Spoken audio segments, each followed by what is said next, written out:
अचानक ऐसा क्या हो गया कि अफगानिस्तान में अब तक शांत बैठे लोग उठ खड़े हुए। तालिबान की सरकार बनने से ठीक पहले वहां की जनता बागी क्यों हो गई? तालिबान तो पहले दिन से ही दावा कर रहे हैं कि वो 20 साल पहले वाले तालिबान नहीं रहे, वो बदल चुके हैं, अपने नजरिए में उदार हो चुके हैं। तालिबान लगातार कह रहे हैं कि वो सबको साथ लेकर चलेंगे, किसी को उनसे डरने की जरूरत नहीं है। लेकिन इसी बात से, तालिबान के इन्हीं दावों से अफगानिस्तान के लोग डर गए। वो समझ गए हैं कि तालिबान के दांत दिखाने के और हैं और खाने के और ये जो वो संतों जैसी बातें कर रहे हैं ना, वो उनके दिखाने वाले दांत ही हैं, अंदर से तो वो वही हैं, खूंखार आतंकी। इसीलिए अफगानिस्तान के लोगों का माथा ठनका है, क्योंकि तालिबान ने अपनी नई सरकार का मुखिया जिसे चुना है वो है मुल्ला मोहम्मद हसन अखंद। वो नाम जो अब तक कहीं चर्चा तक में नहीं था, जिस नाम के शख्स की तस्वीर तक मौजूद नहीं। अब तक कहा जा रहा था कि तालिबान के संस्थापकों में एक रहे मुल्ला अब्दुल गनी बरादर को तालिबान सरकार में राष्ट्रपति बनाया जाएगा, लेकिन अचानक तालिबान ने बम फोड़ा और बरादर के ऊपर मुल्ला मोहम्मद हसन अखंद को बैठा दिया। यानी देखते ही देखते मुल्ला बरादर को एक नंबर नीचे सरकार दिया गया। लेकिन तालिबान ने मुल्ला हसन अखंद के नाम पर बाजी यूं नहीं लगाई। मुल्ला मोहम्मद हसन अखंद तालिबान का वो नेता है जो मिलिट्री लीडर से ज्यादा अपनी कट्टर धार्मिक छवि के लिए जाना जाता है। वो पाकिस्तान के कई मदरसों में पढ़ चुका, इसी वजह से उसके नाम के साथ अखंद जुड़ गया है। असल में अखंद कोई नाम नहीं, बल्कि एक टाइटल होता है, एक उपाधि होती है, पदवी। ये उपाधि उस इंसान को दी जाती है जो इस्लाम का विद्वान हो। जैसे शेख होते हैं, मुल्ला होते हैं, वैसे ही फारसी भाषा में उसके लिए शब्द है अखंद। ये पदवी ईरान, अफगानिस्तान और पाकिस्तान में आम है। 1996 से 2001 तक जब अफगानिस्तान में तालिबान की पहली सरकार थी, तब ये मुल्ला हसन अखंद विदेश मंत्री हुआ करता था। उसका रुतबा यह था कि उसे तालिबान सरकार में उप प्रधानमंत्री तक बना दिया गया। उप प्रधानमंत्री मतलब सरकार में नंबर 2 की हैसियत। आज भी मुल्ला हसन अखंद का नाम संयुक्त राष्ट्र की आतंकवादियों की लिस्ट में है। कहा जाता है कि वो बहुत कट्टर है, इतना कट्टर कि इस्लाम के अलावा उसे कुछ भी मंजूर नहीं, दूसरे धर्म उसे फूटी आंख नहीं सुहाते। 20 साल पहले तक मध्य अफगानिस्तान की बामियान घाटी में बुद्ध की 2 ऐतिहासिक मूर्तियां हुआ करती थीं, लेकिन तालिबान ने उन्हें डायनामाइट लगाकर उड़ा दिया था। उस हरकत के पीछे यह मुल्ला हसन अखंद ही था। उसी की देखरेख में मार्च 2001 में उन विशाल प्रतिमाओं का वजूद हमेशा हमेशा के लिए मिटा दिया गया। 6ठी सदी से वो मूर्तियां वहां थी, दुनिया को शांति का पैगाम दे रही थी, लेकिन सिर्फ इसलिए तबादी कर दी गई थी क्योंकि वो दूसरे मजहब की थी। इसलिए अफगानिस्तान के लोग भी डर रहे हैं कि जो दूसरे धर्म की मूर्तियां तक बर्दाश्त नहीं कर पाए, वो सबको साथ लेकर क्या चलेंगे। वो भी समझ गए कि तालिबान अपने इमेज मेकओवर की लाख कोशिश कर लें, लेकिन अपनी फितरत बदलना तो उनके बस में नहीं है। अंदर से तो वो वही 20 साल पहले वाले तालिबान है। और जब सरकार का मुखिया ही ऐसा होगा, तो सरकार के बारे में सोचकर ही लोगों की रूह कांप उठी। लेकिन तालिबान की नई सरकार के चेहरों में अकेले मुल्ला हसन अखंद पर ही अफगानिस्तान के लोगों की सांसें नहीं अटकी। तालिबान की जो कार्यवाहक सरकार अफगानिस्तान में बनी है, उसमें ऐसे कई नाम शामिल हैं जिनका काम ही आतंक फैलाना रहा है। अफगानिस्तान में तालिबान राज्य में राष्ट्र प्रमुख तो मुल्ला मोहम्मद हसन अखंद है, उसके नीचे मुल्ला अब्दुल गनी बरादर को उपराष्ट्र प्रमुख बनाया गया है। वही मुल्ला अब्दुल गनी बरादर जिसकी अब तक अफगानिस्तान का राष्ट्रपति बनने की चर्चा जोरों पर थी, लेकिन अब उसे उपराष्ट्र प्रमुख तक का पद भी साझा करना होगा। इसके बाद किसी भी सरकार का जो अगला सबसे अहम पद होता है, यानी गृह मंत्री का पद, वो मिला है सिराजुद्दीन हक्कानी को।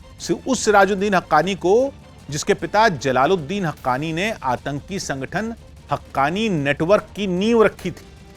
फिर हक्कानी नेटवर्क तालिबान का हिस्सा बन गया और अब सिराजुद्दीन हक्कानी खुद हक्कानी नेटवर्क के जरिए दहशतगर्दी फैलाने में जुटा है।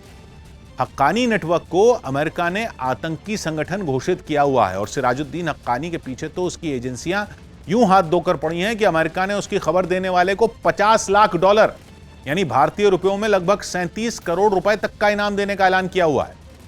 ऐसे में सवाल यह भी उठ रहा है कि क्या अमेरिका अपने दुश्मन को मंत्री बनाने वाली अफगानिस्तान की नई तालिबान सरकार को मान्यता देगा? और आखिर में विदेश मंत्री का कार्यभार मुल्ला अमीर खान मुत्तकी को सौंपा गया है और रक्षा मंत्री बनाया गया है तालिबान के संस्थापक रहे मुल्ला उमर के बेटे मुल्ला याकूब को। यह तो हुई अफगानिस्तान में तालिबान सरकार की बात, लेकिन इस सरकार पर मोहर लगाने वाला आखिर कहां है? तालिबान का वो फैंटम कौन है फैंटम मतलब एक अदृश्य ताकत, एक ऐसा भूत जिसे किसी ने देखा तक नहीं, एक ऐसी रहस्यमयी ताकत जो सब कुछ चला रही है। कहा जा रहा है कि तालिबान की सरकार के राष्ट्र प्रमुख का चुनाव का चयन खुद शेख हिबातुल्लाह अखुंजादा ने किया है। वो अखुंजादा जो तालिबान का सुप्रीम लीडर है, मतलब उनका सबसे बड़ा नेता, पिछले 5 साल से तालिबान की डोर अखुंजादा के हाथ में ही। लेकिन तालिबान को अफगानिस्तान पर कब्जा जमाए 1 महीना होने को आ गया और अखुंजादा एक बार भी दुनिया के सामने नहीं आया।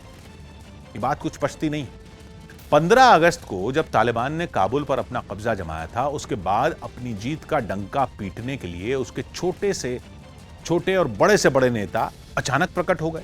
तालिबान के नेता, लड़ाके, जो अमेरिका से बचने के लिए बरसों से अंडरग्राउंड थे, जिनकी 20 साल में कभी शक्लें भी नहीं दिखी, वो तक भागते दौड़ते वाहवाही लूटने के लिए काबुल पहुंच गए। लगभग हर दूसरे दिन तालिबान की बाकायदा प्रेस कॉन्फ्रेंस हो रही। लेकिन तालिबान का सबसे बड़ा नेता, जिसकी सरपरस्ती में तालिबान को यह जीत हाथ लगी, वो ही सीन से गायब है। खुद तालिबान की तरफ से अपने नेता के बारे में एक लफ्ज तक नहीं कहा गया, उसका जिक्र तक नहीं किया। वो तो जब मीडिया ने उनसे उनके मुखिया के बारे में सवाल किया, तब जाकर तालिबान की तरफ से दावा किया गया कि अखुंजादा अफगानिस्तान में ही है और जल्द ही दुनिया के सामने आएगा। लेकिन उस दावे को भी 1 हफ्ते से ऊपर हो गया और अखुंजादा कहीं नहीं दिख रहे। तालिबान का दावा है कि अखुंजादा अफगानिस्तान की राजधानी काबुल से लगभग 500 किलोमीटर दूर दक्षिण में कंदहार में बैठा है। कंदहार में ही तालिबान की नींव पड़ी थी। लेकिन अखुंजादा अब तक सामने क्यों नहीं आया? तो इसका जवाब तालिबान ने भी नहीं दिया। वो कब सामने आएगा, इसकी तारीख भी तालिबान को नहीं पता। अखुंजादा का नाम दुनिया भर में तालिबान को लेकर हो रही चर्चा में रोज उठता है, लेकिन अखुंजादा खुद कभी दिखता नहीं। वो कभी दुनिया के सामने नहीं आया। उसके वजूद के तौर पर मीडिया के पास उसकी सिर्फ एक तस्वीर है, सिर्फ एक तस्वीर, वो भी जाने कितनी पुरानी, पता नहीं कब खींची गई। अखुंजादा कहां रहता है, पूरे दिन क्या करता है, तालिबान का क्या क्या काम संभालता है, किस किस से मिलता है, किसी को कुछ नहीं पता। हां, अगर कोई धार्मिक छुट्टी हो तो उसकी तरफ से हर साल संदेश जारी किए जाते, लेकिन उसके अलावा उसका कोई मैसेज दुनिया को नहीं मिलता। इसी वजह से अब सवाल उठ रहे हैं कि कहीं अखुंजादा कोई है या कोई था, कहीं ऐसा तो नहीं अब जिंदा नहीं हो, कहीं ऐसा तो नहीं तालिबान पूरी दुनिया से उसकी मौत की खबर छिपा रहा, क्योंकि ये वही तालिबान है जिन्होंने उसकी नींव रखने वाले मुल्ला उमर की मौत की खबर भी लंबे वक्त तक दुनिया को नहीं दी थी। मुल्ला उमर की मौत 2013 में ही हो गई, टीबी की वजह से। लेकिन तालिबान ने यह बात दुनिया को बताई ही नहीं, बिल्कुल चुप्पी साधे रखी। वो तो 2 साल बाद 2015 में अफगानिस्तान की एक सुरक्षा एजेंसी ने बताया कि मुल्ला उमर तो मारा जा चुका है, तब जाकर इस राज से पर्दा उठा।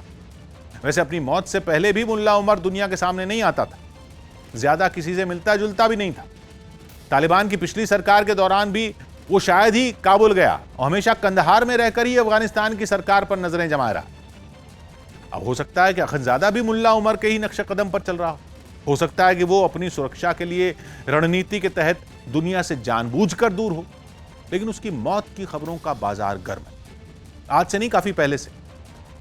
अखुंजादा की इस गैर मौजूदगी से पहले भी सालों से उसकी गिरती सेहत की अफवाहें उड़ती रहीं, और जब से कोरोना दुनिया में फैला है तब से तो अफगानिस्तान और पाकिस्तान में यह तक चर्चा शुरू हो गई है कि अखुंजादा कोरोना की चपेट में आकर कहीं मर तो नहीं गया।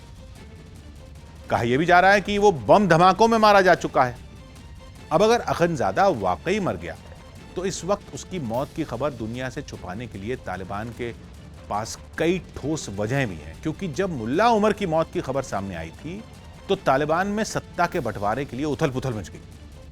तालिबान पर अपना दबदबा कायम करने के लिए उसके लड़ाकों और नेताओं में कलह शुरू हो गई और वो एक दूसरे के खून के प्यासे बन बैठे।